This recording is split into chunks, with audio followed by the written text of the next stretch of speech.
নমস্কাৰ। তো পোনপ্ৰথমে মই আমাৰ বিটিচিৰ মুৰব্বী আমাৰ বিপিএফ ৰাজনীতি দলৰ প্ৰেচিডেণ্ট শ্ৰীযুত হাগ্ৰামা মহীলাৰী ছাৰক মই বিটিচি চৰকাৰৰ হয় বা আমি দতমা সমষ্টিৰ MCLA হিচাপে বা দতমা সমষ্টিৰ ৰাইজ হয় মই তেখেতক ধন্যবাদ যাচিছোঁ। আৰু নিশ্চয় আজি এটা আনন্দিত দিন বুলি আমি ক'ব লাগিব।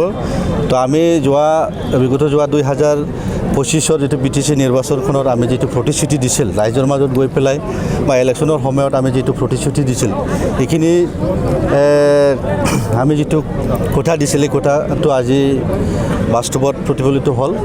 তো মই হাগ্ৰামা মহীলাৰী ছাৰক মই ধন্যবাদ জ্ঞাপন কৰিছোঁ।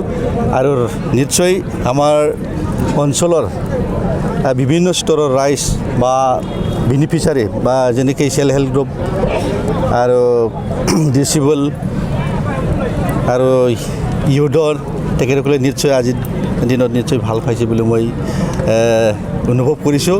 তো আপোনালোকে নিশ্চয় দেখিবলৈ পাইছে চুকে কোণৰ পৰা চবেই আহি পেলাই আজিৰ যিটো প্ৰগ্ৰাম এই প্ৰগ্ৰামখনত অংশগ্ৰহণ কৰি পেলাই নিশ্চয় নিজৰ যিটো প্ৰাপ্য নিজৰ যিটো অধিকাৰ তো আজিৰ দিনত পাবলৈ সক্ষম হৈছে।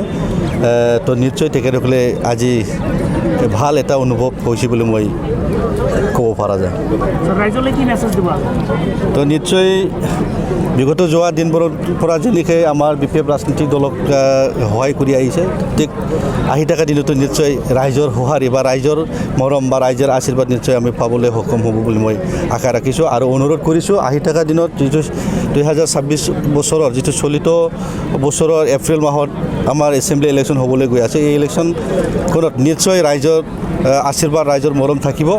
ময়ো দতমা সমষ্টিৰ বিপিএফ ৰাজনীতি দলৰ এজন কৰ্মী হিচাপে বা বিটিচি চৰকাৰৰ এজন হিচাপে মই অনুৰোধ কৰিব খুজিছোঁ আহি থকা দিনত আমাৰ বিপিএফ ৰাজনীতি দলৰ লগত সহযোগ কৰক। নিশ্চয় আগন্তুক দিনত আমি বিপিএফ ৰাজনীতি দলে ৰাইজৰ কাৰণে আমি কাম কৰি দিব বুলি মই প্ৰতিশ্ৰুতি দিছোঁ।